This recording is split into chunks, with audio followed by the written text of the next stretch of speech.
everyone, welcome back to the Stitching Cafe. Today I am going to show you how to make some potato stuffed kielbasa. This is one of my favorite quick meals. I really enjoy it. Everyone does. And I always make a little extra for leftovers. So I'm going to start with my favorite. This is what I use for the sausage. It's Aidell's pineapple and bacon. It's a smoked chicken sausage, so it really tastes good. I'm going to make 8 of these today. You can choose to cut this recipe in half or quarters. It works in segments of 2. You just need to follow ingredients and directions on your packaging when you get them. So I'm going to do 8 of these. I'm going to prepare these, and then I will come back when they are all sliced and ready.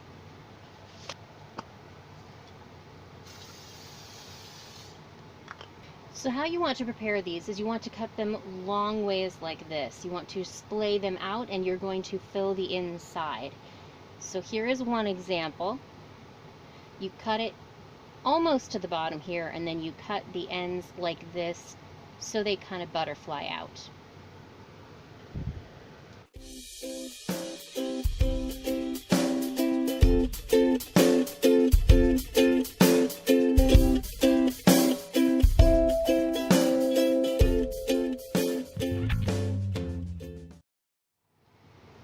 Actually, on a side note, you can see the bacon and the bits of pineapple in that sausage. Makes it really taste good.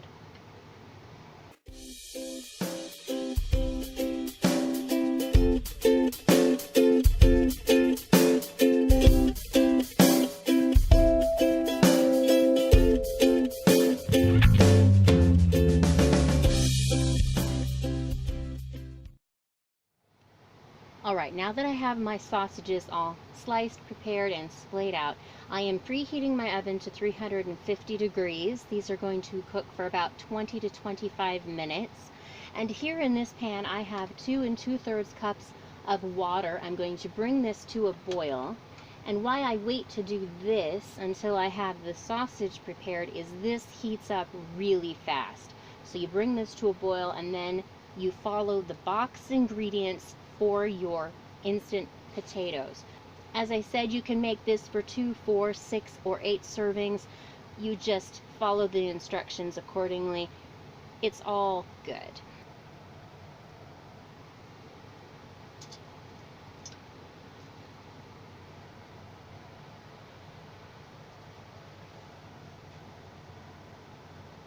Time to remove it from the stove now, and I'm going to add my other ingredients. So I'm adding in the milk first, 2% lactose-free milk, and I'm adding in the potatoes. This is 2 2/3 cup of instant potatoes.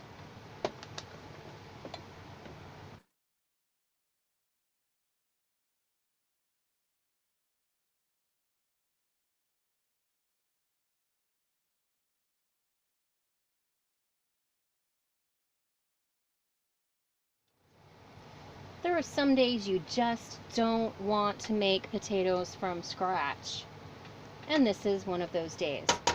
So you get that in there, and what you're going to add to this is some sour cream, and I like Daisy brand. This doesn't have locust bean or carrot bean gum in it, and my body just likes this a lot better.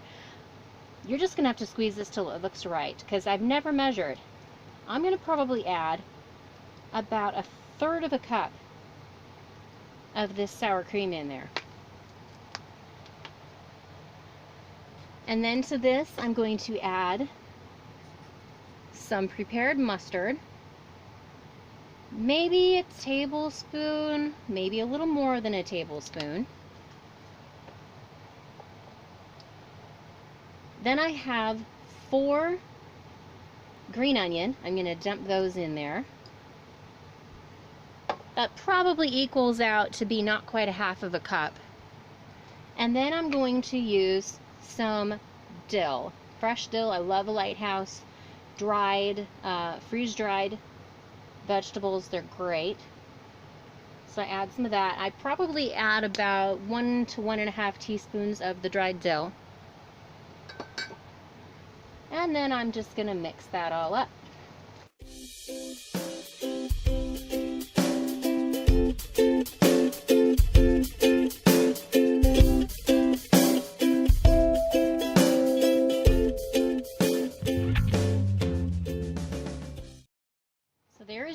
potato mixture. And now I'm going to spoon this into each of my kielbasas.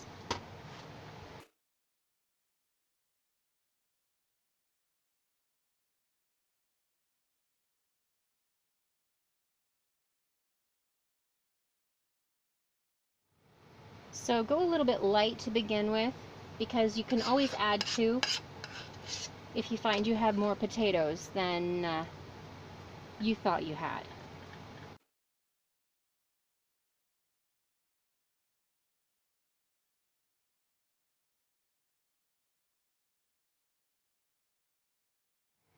So I've gone ahead and finished filling all the sausages and the 2 additional ones that were too many to fit in this pan.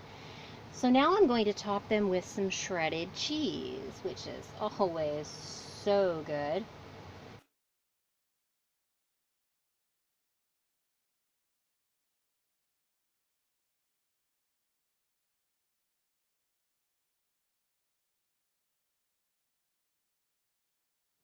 Oh dear, I just remembered I was supposed to leave one without cheese.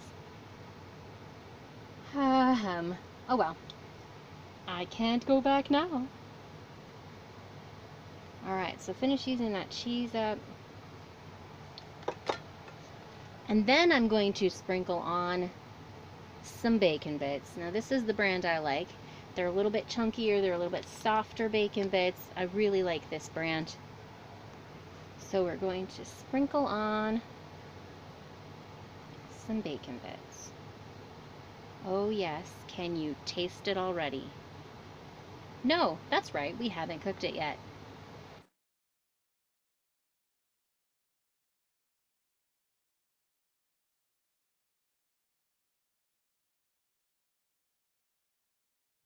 Alright, so there you go. These are ready to pop into the oven at 350 degrees for 25 minutes. They will get nice and golden brown, and the cheese will melt and get all gooey.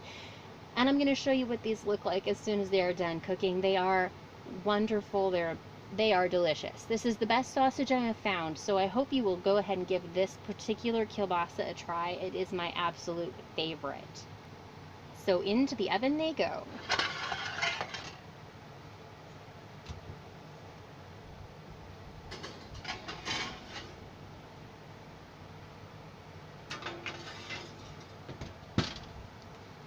See you in a bit. So just a quick note, I have about 10 minutes left on my timer till the kielbasa is done. I am just putting on some green beans with a blob of bacon grease in there, because that makes all the difference in the world for the flavor.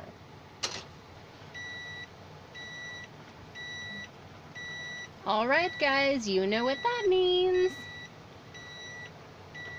It's time to pull these babies out of here. Gonna turn off the stove in the oven. Ah, yes. Looky there. There you go. It is ready for your meal. All you have to do is plate this up. Maybe have a knife so you can use a fork and knife to cut it. But oh my goodness, let me know what you think. Try it. Leave me a comment. Let me know how you like it. I'd love to hear from you. Just say hi. You know I love that. Thanks so much for visiting the Stitching Cafe today, and bon appetit!